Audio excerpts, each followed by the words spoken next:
Good afternoon, everybody, and welcome to our second series in our Learning Leaders webinar.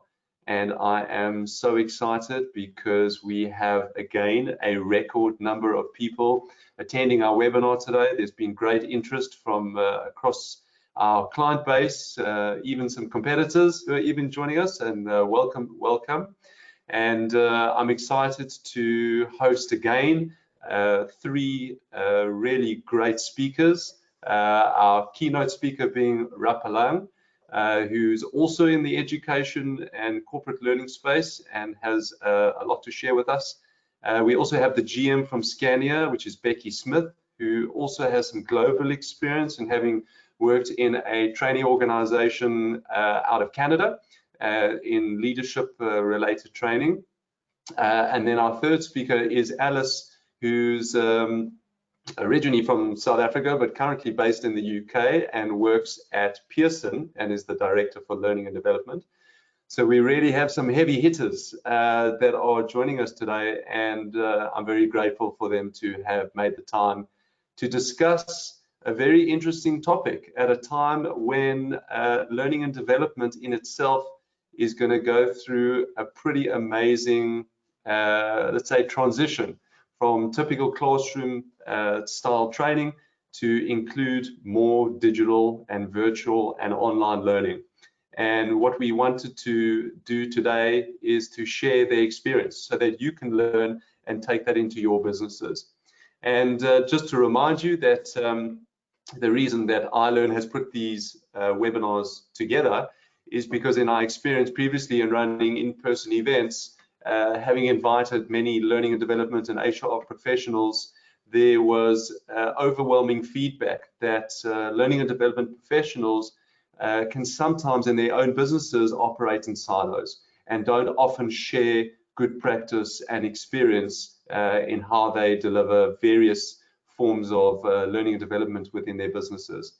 So today is about, we're going to have a conversation and we're going to talk about predominantly digital learning, and I'd like to kickstart and get Rapalang to join us. I'm not sure I actually see that she's logged off, so we might have to get her back. All right, so while our organizers are getting her back, I wanted to also share that we, in as part of the registration of this webinar, we asked a couple of questions which gives us some great insight when we and we had over 140 people register for the webinar, and we like to get good insight into what businesses people are in, what roles they're in, and more importantly, what are they doing in L&D.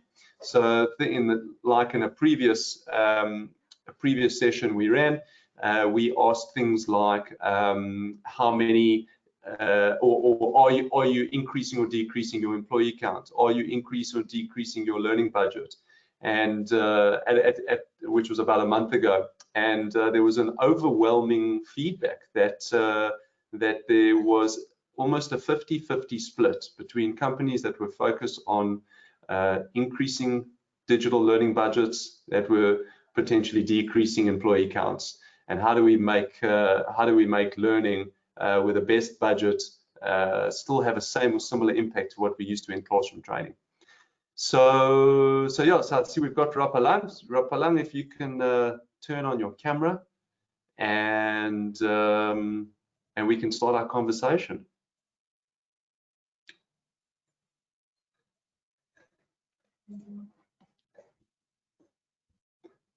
Rapalang, are you with us?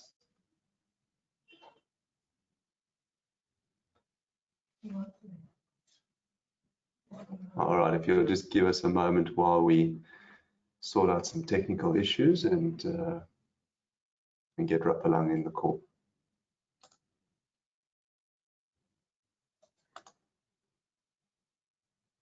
Hello, hello. Ah, there we go.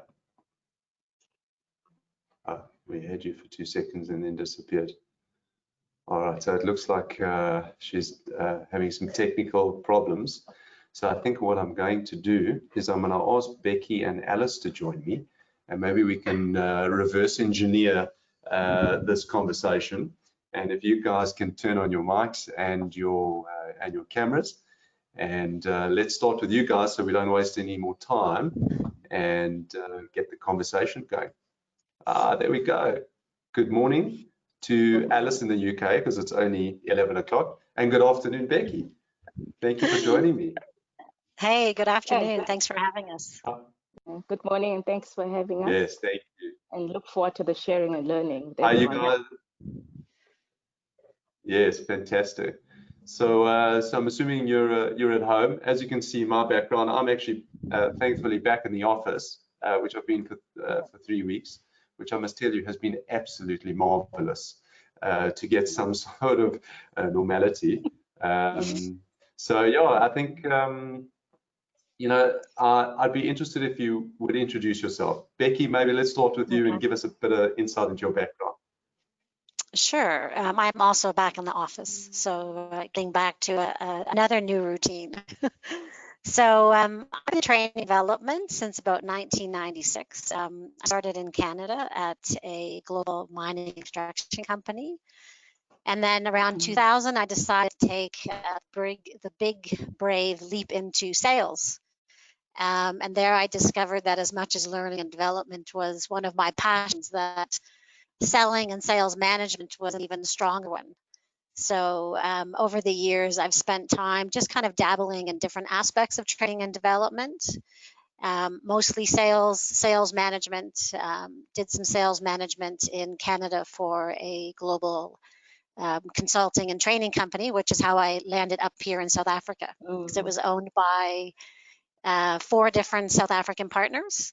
So I came to South Africa to manage the team here, and since then have done a little bit of sales management in IT, and then I ran my own business for 6 years, and then ended up at Scania in mining, and then now running the Academy for Southern Africa.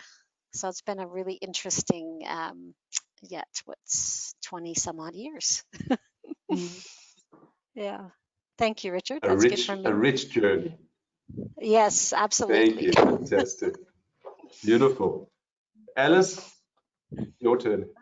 Okay, thank you. Well, my journey also started in learning. I taught when I finished university. I taught for about 2 years, and then later on joined the corporate world from 91. Started also in learning and development and sales. And as I progressed through various industries, I've worked for the financial industry, retail, also in manufacturing, as well as now in learning. I also did a lot of generalist work, and for the last 4 years, I was an HR executive director, and I also learned that throughout, being in a generalist role in HR, the talent agenda was always top of, one of the highest priorities. And my love for learning, as things changed within the organization, I decided to take the opportunity to go back into learning. And I have been full-time in learning since March of this year. So also learning a lot, and thank God, learning has always been at the center of what we do, working for a learning company. And I've seen lots that's been happening, and happy to share today some of the learnings we've learned, most in the digital space, as we know that's something that's there to stay with us. So yes, I've also worked at the business school, so worked a lot with the corporates and business units to understand exactly what they need and what will really move the needle as far as performance is concerned. Fantastic. And then just both of you generally, like, how's business? Becky? Well, it's tough. Yeah, I think for us, it's I would say the silver lining in the dark cloud has been that early on in the lockdown, we were considered an essential service. So we were able to keep our dealerships running. Unfortunately, they were still running at, in some cases, as low as 30% of, the capacity that they had before the lockdown. But slowly, we've seen over the last couple of weeks that we have one dealership that is up to 80% of where they were before the lockdown. So we had anticipated that we were going to have a tough year, just given the business landscape here in South Africa, but as well as globally. So we had already started preparing for that near the end of last year. So I think luckily the many things that we were putting into place really helped us to manage things a bit more proactively when all of the COVID-19 stuff hit. So yeah, but it's going to be an interesting year. That's an understatement. Alice, how about you? How's business in your world? I think like most organizations, obviously, we were not expecting the pandemic. I think what's really helped us is for the last few years, we've also been working on building a very solid future from an economic point of view, financial point of view, but also understand, because we've done a lot of research about the future world of work, have really been trying to encourage people to move things digital, to be more agile in the way they work. So, and there've been quite a number of employees already that have been working virtually. So it was really about how do we now suddenly have to make sure that everybody has that capability to do so. But also more importantly, thinking about our customers, saying what is it that they would need right now during these times and how do we best assist them.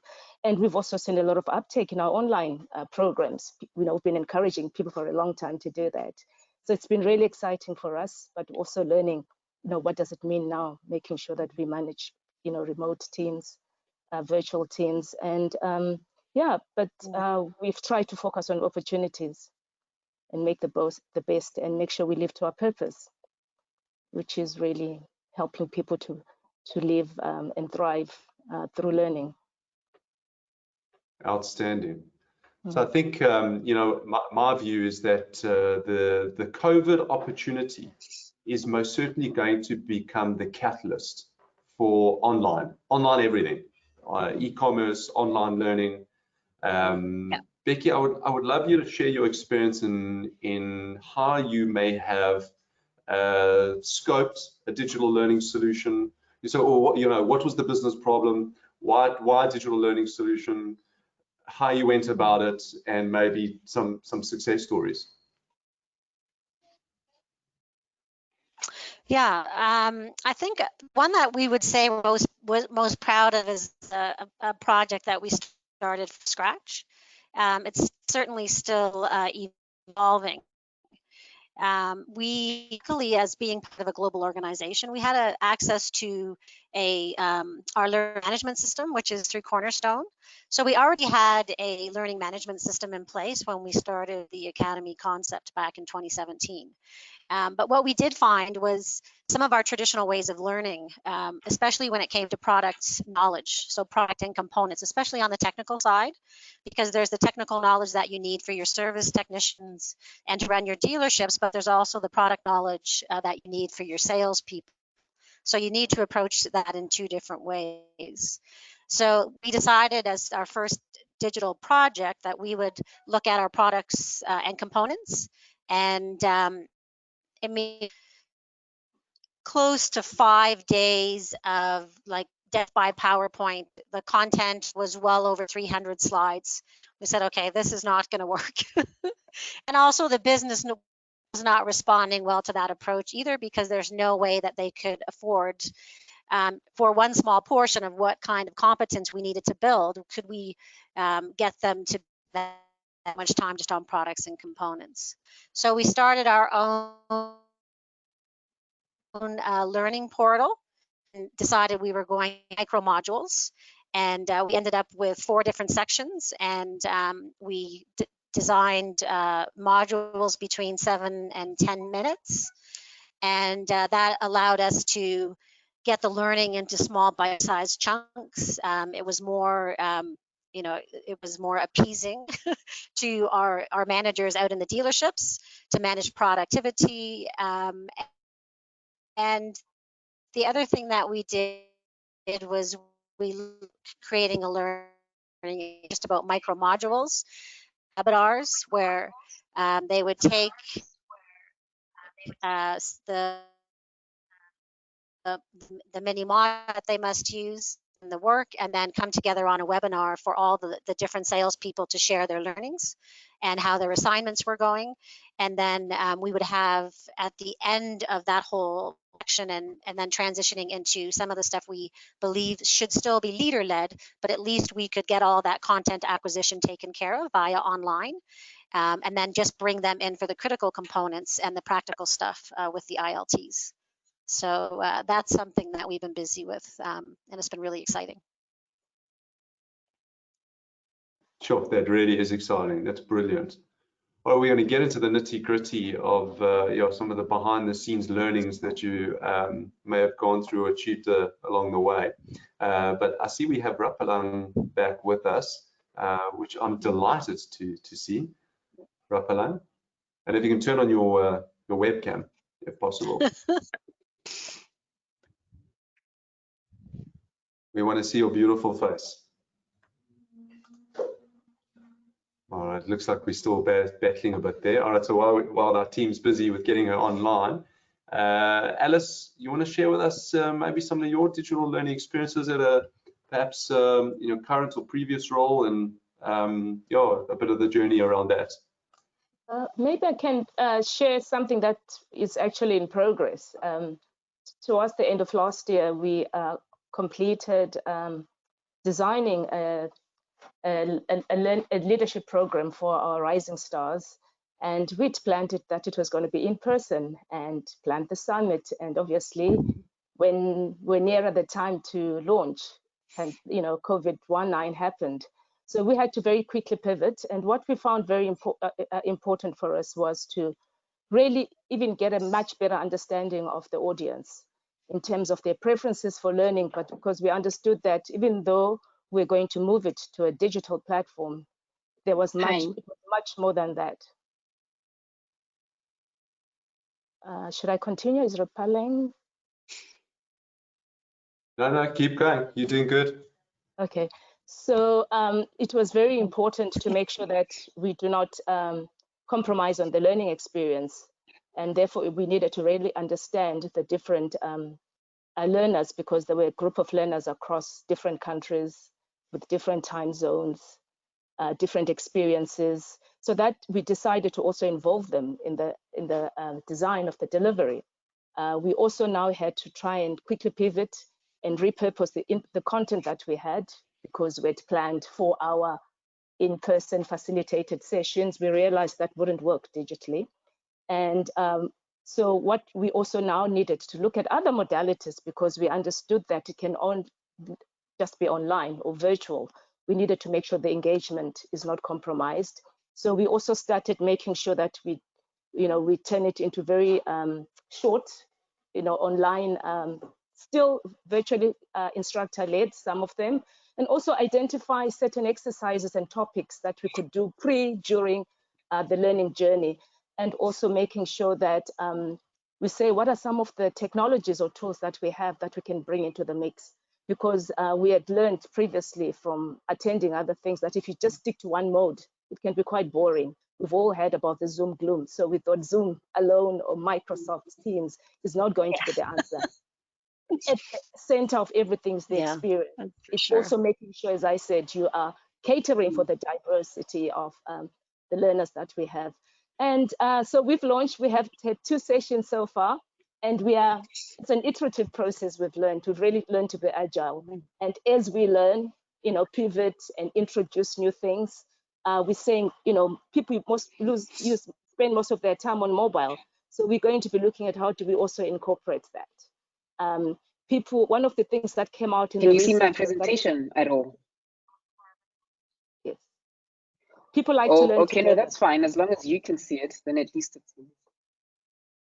Yeah. So, and also, so learning delivery becomes very important. We've made sure that there's a mix of formal learning where we provide content, and also looking at how do we provide that content, because not everybody just wants to be given. They want to consume it the way they see best. Make sure there's experiential learning and social and collaborative learning. And we're hoping that will really not only provide great content, but also not compromise on the experience that we'd planned before. So hopefully I'll be able to share once we've gone through the learning process. Yeah. That's amazing. Jeez, it sounds like, and it's Yeah, nice to get a global perspective too. Mm.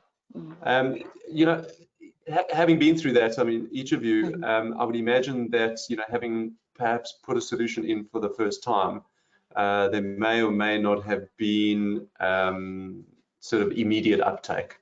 So what did you do to try and ensure adoption? That you've got this new amazing technology. People are used to, typically learning with an instructor in front of them from school level, now also in sort of a corporate environment. And anything that new, there's a certain change management. So yeah, I'd love to know, Becky, how you managed to get people over the line and without the use of a stick, get them to learn. Yeah. Yeah, it's certainly not like the field of dreams, build it and they will come, So I think that's probably been one of our biggest challenges is the design piece was complex and trying to get all of the right information into the right, the right categories. And we involved a lot of people to help us with the design of them from different departments. So that was the one part which was quite time consuming. But the bigger challenge is the adoption. And it's kind of like anything else that you try to do as learning and development practitioners is trying to you're kind of doing two battles. You're trying to get the executive committee to see that what you're designing needs to be part of your overall strategy. And that anything that we do digitally in learning and development is also helping all the other digital projects that we have within the organization. So I think that probably the biggest lesson that we've learned is, or the biggest challenge we've had to face is, how do we do both? Because the business is saying we can't get people to come to you. The executive committee is still not necessarily seeing it as part of the strategic direction of the business. So you're trying to do both when we know in an ideal world, we would love to have 100% executive involvement for anything that we do. But then we can't necessarily stop what the business needs and then trying to bring the two together. So I would say that's something that we're still working through. The adoption has been quite slow. We also had a launch of a big product in the middle. We did a new product launch. But the one thing that did help is that part of that product launch was a lot of digital learning and e-learnings that were mandatory for employees to prepare for. So that actually was a disruption, but it also helped to get the organization to start to see that there's so much potential here for us to do more digital learning. And that's across the whole organization. It's not just about L&D or personal development. We need to start thinking more holistically about the whole thing. So we're still working on the adoption thing, but it is getting better. And again, the disruption of COVID-19 has also helped. Yeah. Say the disruption of COVID-19 has actually helped? Yes. Yeah, I think Alice alluded to it a bit with her discussion. We've been talking about it for 3 years and trying to get all the login challenges and the access to data and to our Wi-Fi and our dealerships. I mean, we've been fighting those battles for 3 years. And then all of a sudden when the COVID-19 hit and we had lockdown, it's like, okay, now we're ready. Luckily, we had banged our head against the wall. So by the time the virus hit, we were like, yay, we could start to do some of the stuff that we've been talking about for the last how many years. So yeah, I mean, you have to look at the upside to everything, and that certainly has been an upside in starting to see that, what, we can do this. It's working, and people actually have adopted quicker than I would have ever anticipated. And I think a lot of our managers have also been pleasantly surprised. Fantastic. Alice, tell us about adoption. Tell us about, give us like the silver bullet. No pressure. Well, I think as far as adoption is, we've had our own LMS for a while, and we've also used other online libraries. and also used things like Harvard Manager, which is on-demand learning and performance support. And I've found that where content is easily accessible and organized in a way that it's easy for somebody to access, there's been a lot of adoption in that. And also where it's not just content, but they have built in things like learning cafes where people can collaboratively learn together. The uptake has been high. I think because people are being bombarded these days, as you can imagine, with content from everywhere. Some of it is free, there's open source. So it's not relevant and easily accessible where, as and when they want it. We've seen that in areas where there's just lots of it and it's not easy to access, it hasn't been that great. And where it's been the opposite, it's been really amazing because everything, people want to learn as and when they want to as well. But the important thing for us has been access and relevance and how engaging it is. So we've started to look at everything that we have, the ones that we have curated ourselves, what we've outsourced, to make sure that how well is it linked to what we're trying to do? What are what problems are we trying to solve? And what are some of those competencies that we're trying to learn? Therefore, which content is best? Because it's one thing having a lot of content that's relevant, it's also looking at the quality and the delivery thereof. And also making sure that we have a system in place that organizes people to be able to come together, have networks where they learn together, access, and make sure that the system as well, we have what we call me time. People can actually recommend to other people that, oh goodness, yeah, the focus is on this. I have just gone through this video, this exercise, and it's helpful. So that way, it makes it much more exciting. And yeah, so I mean, it's a learning journey. We continue. Great too.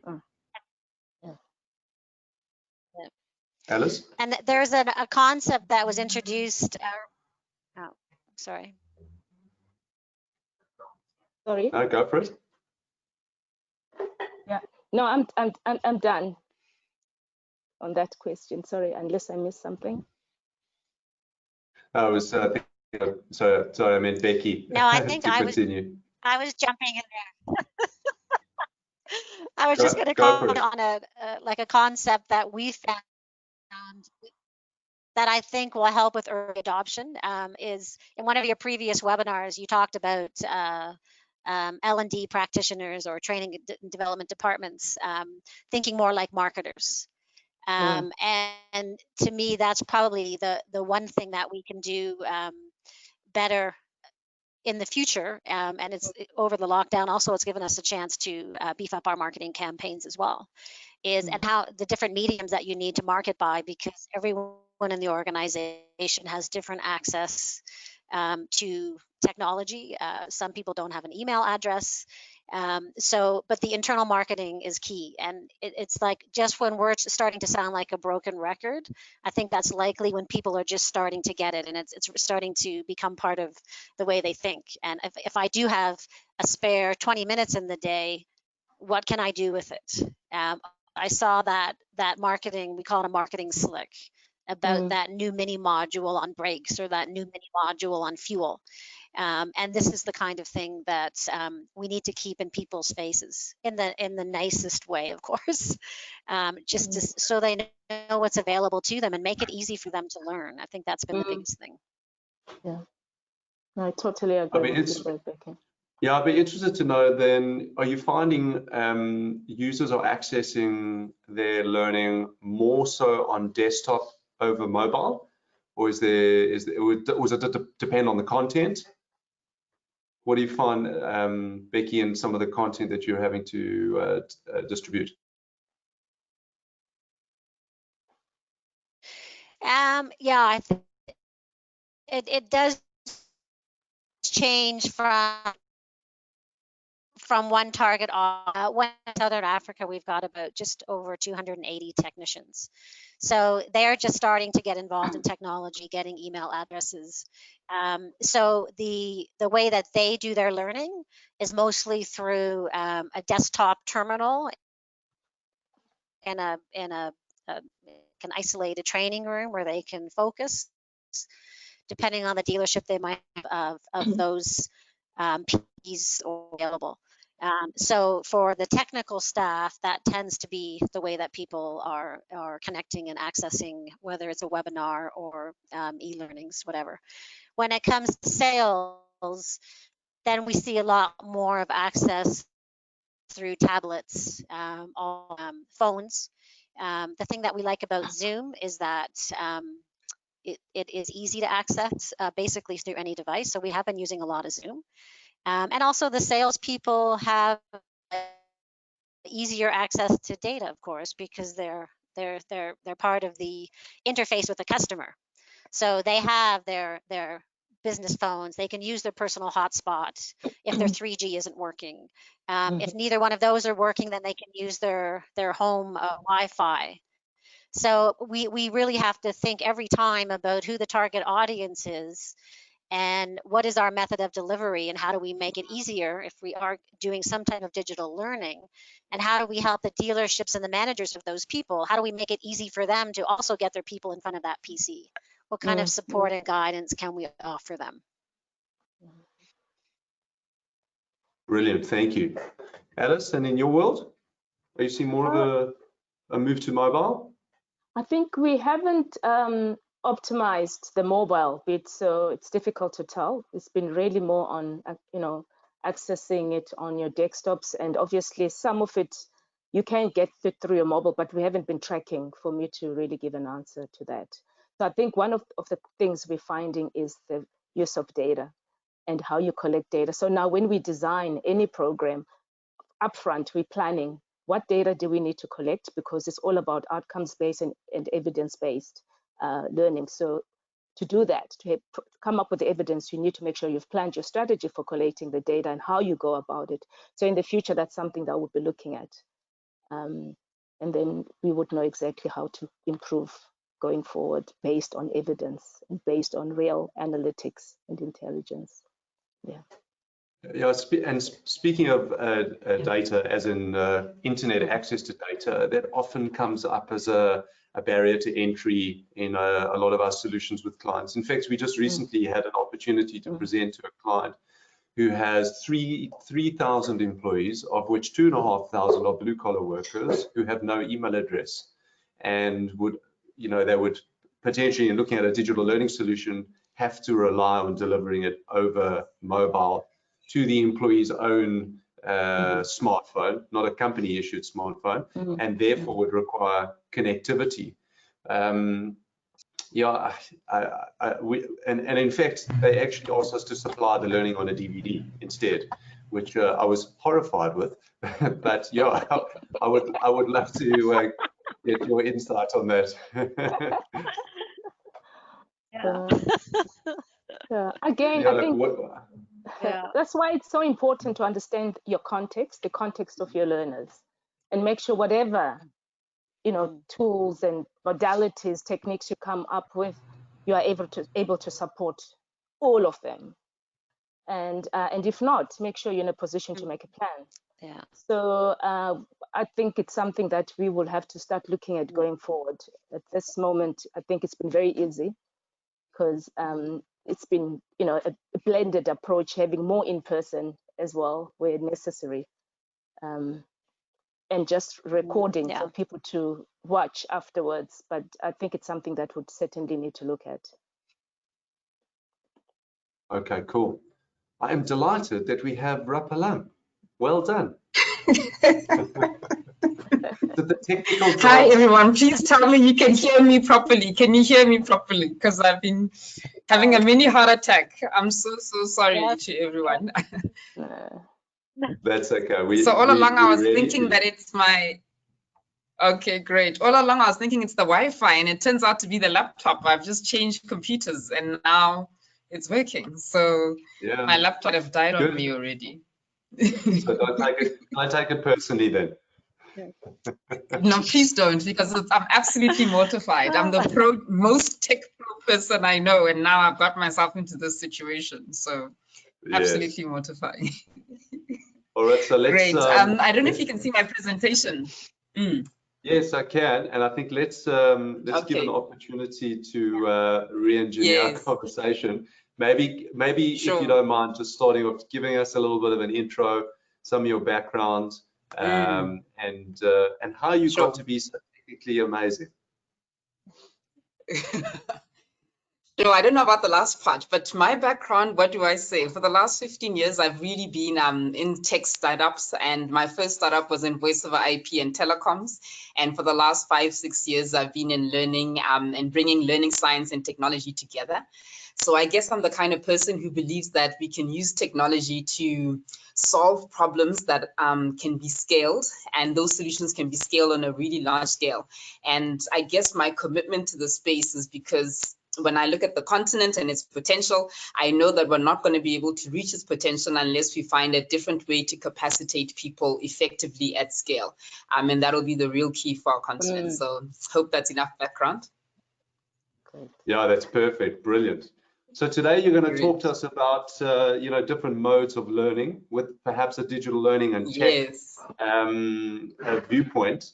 So I think, I'll give you 10 to 15 minutes to give us some insight. Sure. And then we'll kick back to our discussion of how we done it in business.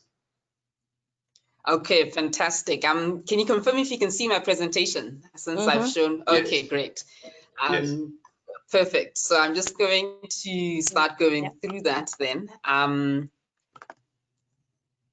Okay, there we go. So just to set the context, my sort of recent reflections on the space in learning and tech has always been around how we talk consistently about needing to reskill and upskill people, create adaptable organizations and the like.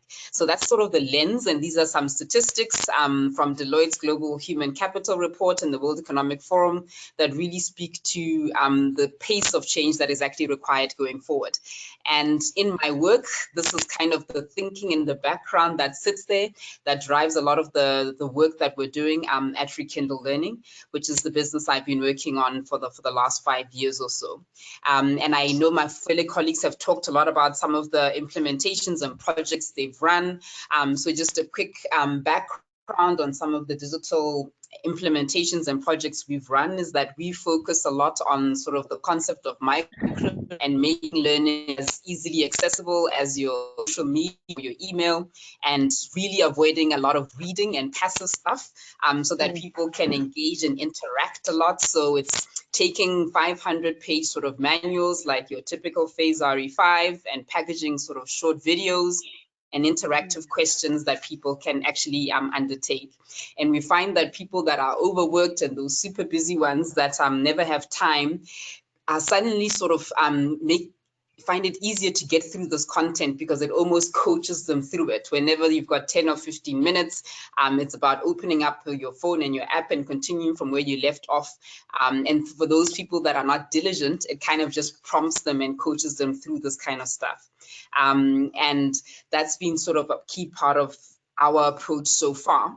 But that said, whenever I look at our work and I take time to reflect, I always question, are we really addressing sort of all aspects of learning? And especially, how are we going to take technology and digital technology forward so that we are addressing all aspects of learning? And the framework I wanted to chat through today is called learning styles that I'm sure some of you already know. But he positions learning styles in sort of 4 major areas. One is your reflective observation and learning from watching. The other is on the extreme opposite, learning from doing and active experimentation. And then learning from concrete experience and actually feeling, and learning from thinking and abstract conceptualization.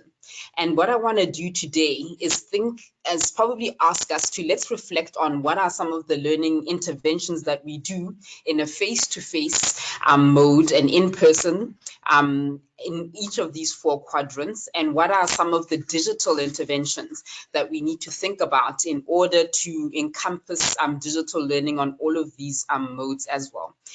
Kolb's background theory around these modes was simply to say that for true learning to happen, we need to go through each of these modes, and we need to resolve any conflicts when we learn a new topic or subject across all of these modes to fully learn and to really achieve learning.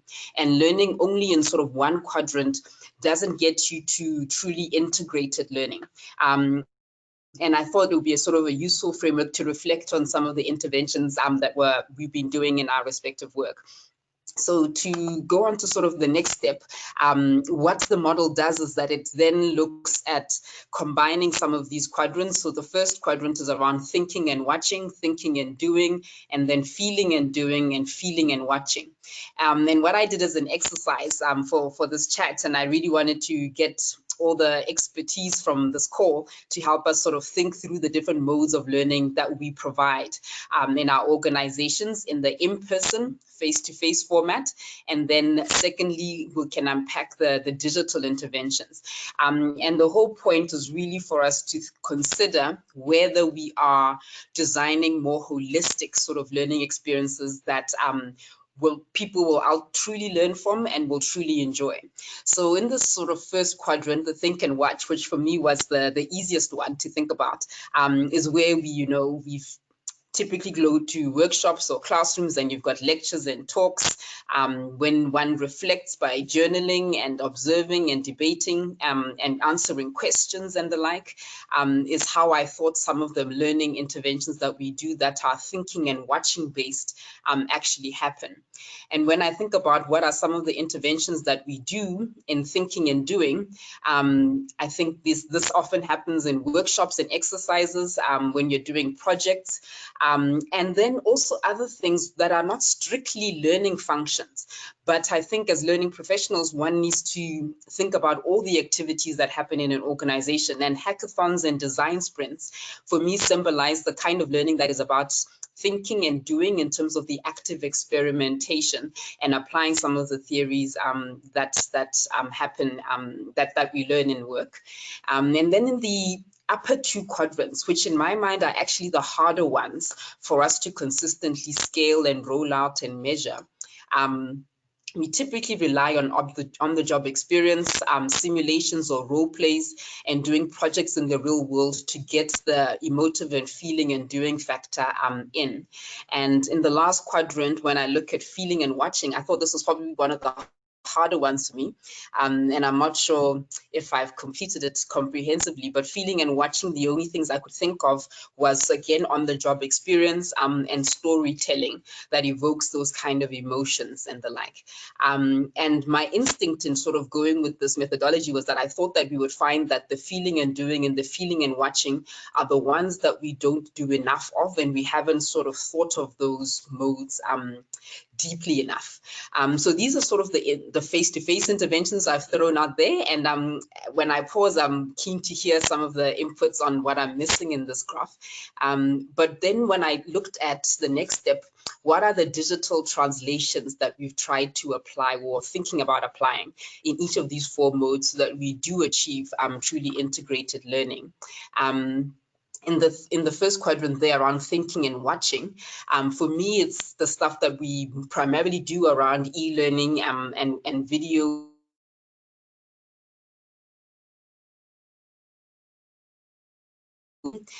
I could only come up with augmented reality functions where, I don't know if some of you have seen the kind of augmented reality functions, for example, in a factory, and if someone wants to learn figure out how a machine moves, augmented reality app on their phone, and it zooms in a barcode and it quickly tells them sort of how to operate this machine and doing it at sort of the same time.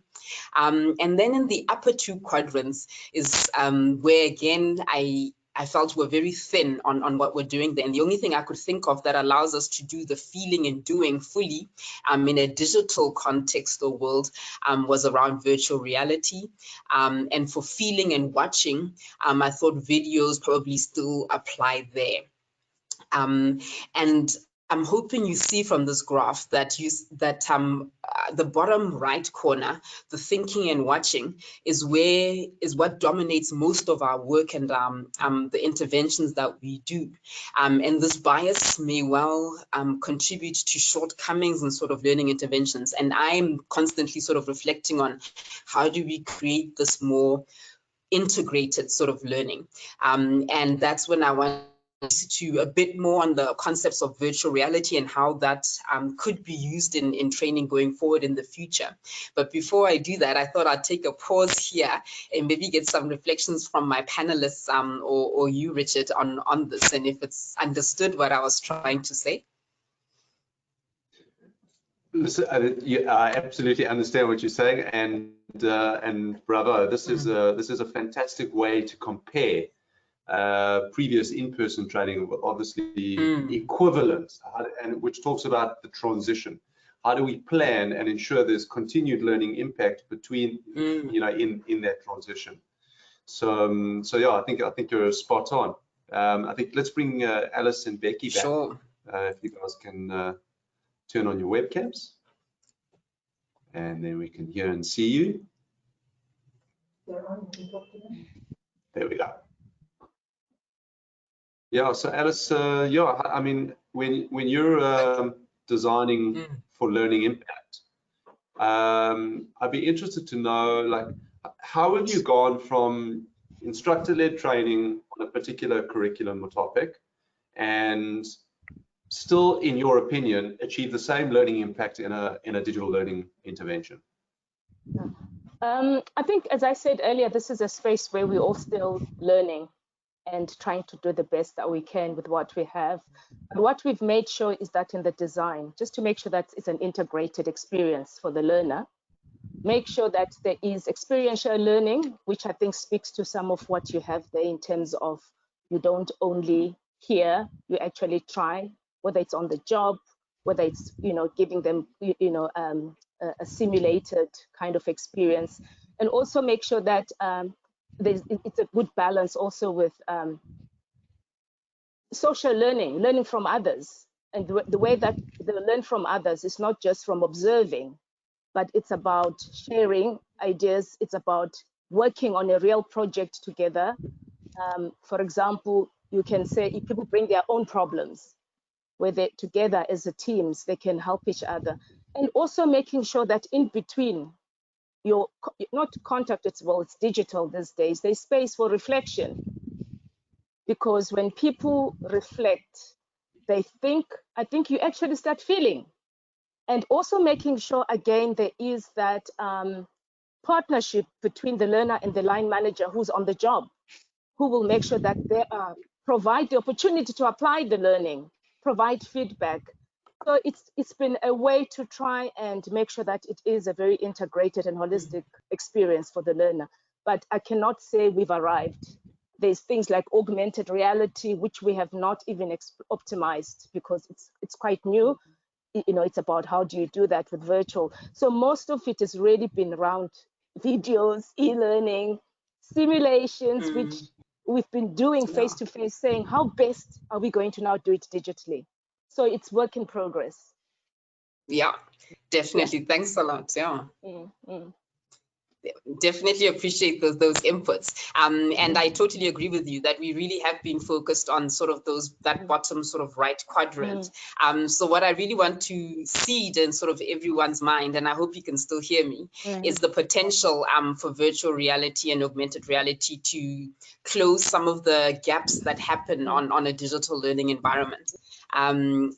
So just to go on the next slide then, I know I'm short on time, so I'm not going to comment on that, but straight in sort of the virtual reality context, I think that we need to appreciate deeply how it can trigger all the emotional responses that we can achieve in real life using virtual reality.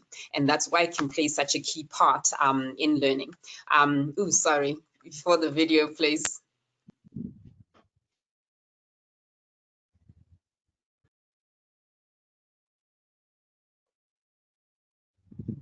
Rapalam, are you trying to play a video?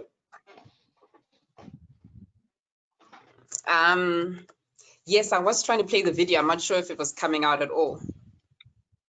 No, unfortunately not. But I think it's skipping through the slides. Pity. Oh, okay. But essentially it was a quick video to introduce the concept of how VR has been used in a technical training environment, which is really where historically VR started. If some of you know, it was used some in mines, for example, and obviously in simulations for pilot training. And it started there when it was very expensive to do VR. But now we're seeing its potential in other areas for soft skills training and essential skills training. And that because VR can grab your full attention, invoke all your emotions, and provide a space for continuous practice, it creates an opportunity to build a whole other set of skills. So I'm sure the video that I also have won't play. So let me just explain that there's a couple of companies around the world, and one video from Tailspin in the UK illustrates how they've been using virtual reality environments to teach skills like negotiation. So imagine if young people who don't have access to opportunities and things are able to use a VR environment to help prepare for a job interview or to run a team meeting. And these are experiences that are very hard to get unless you are in that privileged environment already. And this is why I'm particularly keen to see how the VR context can sort of play out, because instead of just sort of leaving the opportunity for on-the-job experiences, we can look at how we package digital experiences on VR so that even those that aren't in the job at the moment and aren't already benefiting from the privilege can begin to see and immerse themselves in the experiences that they need to perform in the world today. And I think that's going to be a key development area. As an example, Walmart in the US, for their customer service and soft skills training, last year I think launched a program where they essentially distributed VR handsets to all their locations across in various parts of the country. And instead of bringing people in to do the new customer service training, everyone could do it in their respective location and branches through the VR. And in a way, it provided much more objective assessment and much more objective ways to assess that people really know, as opposed to just having one person view you in person. Now multiple people can see how you responded and tackled the situation, and whether you've applied the sort of principles and customer service philosophy. And that opens a whole new sort of avenue to creating the more feeling and watching and feeling and doing, which I think we're really lacking at the moment in sort of the digital learning sphere. I know that some of the key concerns around virtual reality have always been the cost, and this is quite legitimate, but we must appreciate that it's come down dramatically over the last 10 years. And I suspect in another 3 years' time, you know, you'll be getting high quality VR handsets for the price of a smartphone that we're able to get now. I mean, I've just recently purchased a very good VR headset for 10,000 rands, which is really cheaper than some of your iPhones and the like. So the curve is starting to drop dramatically. And I believe that if we're going to be ready for when data is cheap enough and abundant enough and the devices are cheap enough, we kind of have to solve for the question now of how we cultivate those experiences in a virtual reality environment that would support the feeling and doing and the feeling and watching. So that's really the gist of everything I wanted to share with you today. I'm so sorry I couldn't share the videos because of my internet challenges, but I hope that's all sort of pieced together and spurred some thinking for you on how we transition to provide that integrated digital learning experience. Thank you, and we'll take your presentation and publish it somewhere with the videos that people can have a look at afterwards, because they sound really cool. So I think it'd be good to share that. They are very cool. I think you've touched on something here. So I mean, what we looked at initially was which modality do we choose for the right curriculum, and I think that there's an interesting question that came up previously, is that, like, is it, you know, are there topics where you know, given everything that we have available to us in video, micro learning, augmented reality, VR, is there curriculum that just simply is better to be done in person? What's your view on that? Rapalan? Gosh, just remind me the last part of your question. I heard everything except the last statement, the last sentence. So I just asked, is there curriculum that is just simply not appropriate for any sort of digital learning delivery? Oh, okay. So the way I look at it is that what we primarily do around the thinking and watching and stuff is a lot more the theoretical sort of components. And then as soon as you need to train softer skills or behavioral skills or more advanced cognitive skills like creativity, self-awareness, and those things, those digital learning is only going to be able to provide you the theoretical context of that, the way we do it now. And we're going to have to explore how we create the right experiences in order to build those other more advanced skills, including your communication skills, your soft skills, as well as your higher cognitive skills. That's not actually, you can't tell someone to simply be more creative, right? You've actually got to put them in scenarios and stimulate them in the right way to actually build that. And this is where we're not going to be able to address it doing what we're doing now. And we've got to think about how we cultivate experiences that are repeatable and scalable. Yeah, spot I hope on. that answers your Becky, question. what's your view? Have you got curriculum and content?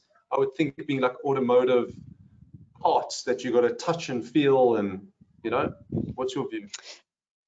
Yeah, I think definitely that's one thing that we grapple with is just around the parts where people need to touch and feel when it comes to technical training.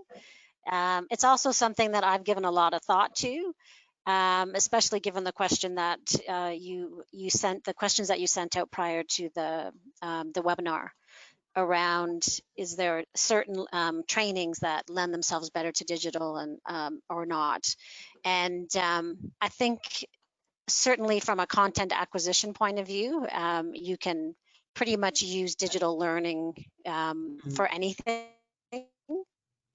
What I really like about Rapalung, your model, is how it brings in the feeling, watching, feeling, doing, because that's where you start to connect the two. Because digital learning, as we see it now, is not going to help us to do that, especially when it comes to the softer stuff.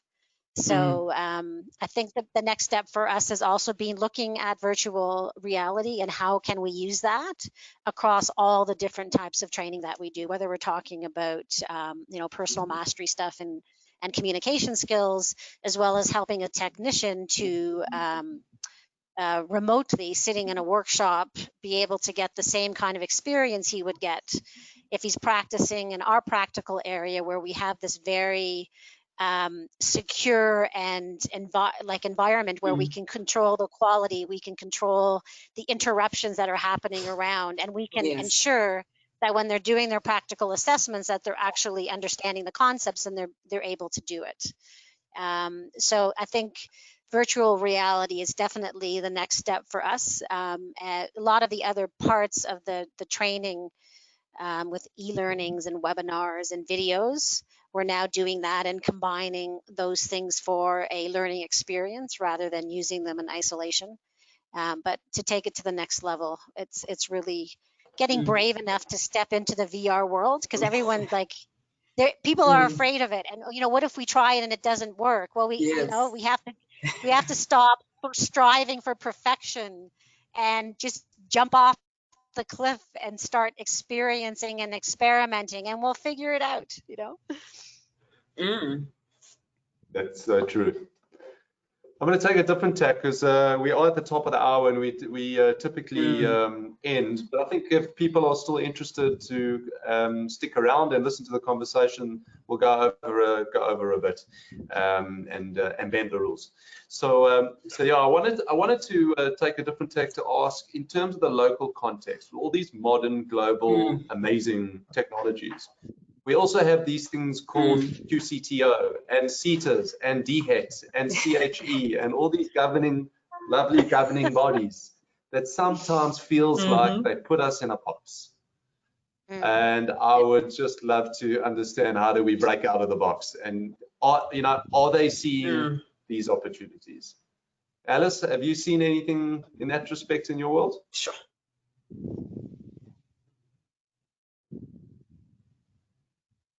You're muted.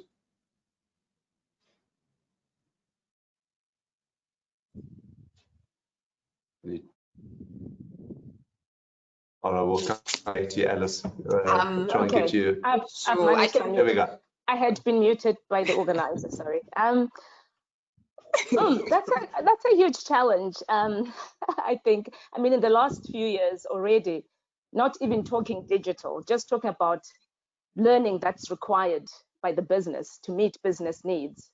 It's been quite a challenge to get it in the space where it's aligned to unit standards, because things change all the time. And I don't think they have an agile process to actually change with the times. And I think it's something that, as the learning fraternity, we would need to make sure that we influence going forward and understand what, we need new bodies, and what sort of bodies do we need. And so I think it's up to us to really influence that, because it's been a challenge before even the digital, just to get things that are relevant and required. And unfortunately, because it means a lot as far as the triple B is concerned, and for some people that's the license to operate, it's really becoming a challenge. And also, as you know, we're all limited with time and space. Sometimes it's something that's required now, and the process for accreditation, we all know how onerous that is. So I don't think they're ready Yes. for it at the moment. Yeah. So interestingly, in our experience, we are accredited with the MICT CETA and the Services CETA. We've had a blended learning delivery with MICT CETA since 2017. And we've been knocking at Services CETA's door since then, and slowly chipping away at getting them to achieve the equivalent. And lo and behold, thank goodness for COVID, because immediately they've done a 180-degree turn and said, we now accept online learning, and we now accept electronic portfolios of evidence. There's a little bit of a gray area on how to get it and the approval and all of that, which we're figuring it out. But Becky, in your world, what's your CETA and accreditations and whatever you like? Yeah, so we have a very recent perspective, because in December of 2019, actually just before the Christmas break, we got our QCTO accreditation. And so what we did as part of that accreditation is we had aligned our diesel technician program. And normally our intake for our apprentices is in March. So this was all happening all at the same time. We had gone through the process of identifying our apprentices. We were all excited because we got our accreditation quicker than we thought we would. We were aligning our diesel technician program, and then here hits COVID-19. And so what we did initially is we said, okay, very quickly, how could we take this 2-week induction program, which is all like workplace induction, health and safety, introduction to Scania, the way the organization works, our core values, our culture, and all of that stuff, which was the first week. The second week was actually our 5-day, quite intensive maintenance, servicing and maintenance program, which is all our basics around and service philosophy in the dealerships. So without even thinking about it, we said, okay, well, right now we don't know if we're going to be able to get the QCTO to change the way they think, but what are the things that we know we could do very quickly? We could switch to a more digital platform, either via e-learnings or webinars, Zooms, whatever it is. And then, like, I was so impressed, by the 4th of May, out comes this communication from the QCTO to say that all the natural, knowledge and practical summaries that are part of the occupational qualifications framework could actually be done via online learning.